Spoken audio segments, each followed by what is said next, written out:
Welcome to Man Does Tech, where I solve the problems you didn't even know you had. In this video, I will explain how to apply for Medicare in Texas. Applying for Medicare can seem complex, but we will break it down into simple steps.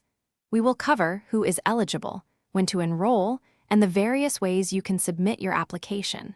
Understanding these details is crucial to ensure you receive your health coverage without delays or penalties. Let's get started on securing your Medicare benefits. Generally, you become eligible for Medicare when you turn 65 years old. Your first chance to sign up is during your initial enrollment period, a 7-month window starting 3 months before your 65th birthday, including your birthday month, and ending 3 months after.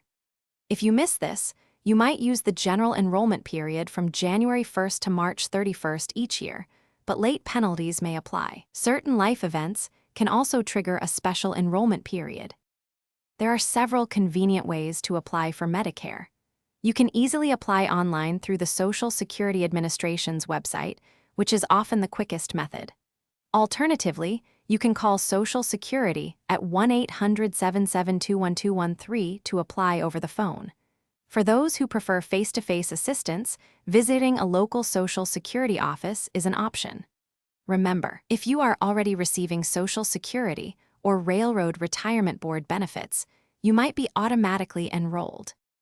As you navigate Medicare, it is vital to understand its different parts. A for hospital, B for medical, C for Advantage plans, and D for prescription drugs. Consider exploring Medicare Advantage plans or Medigap policies for broader coverage. Be mindful of potential costs, including monthly premiums, annual deductibles, and copayments.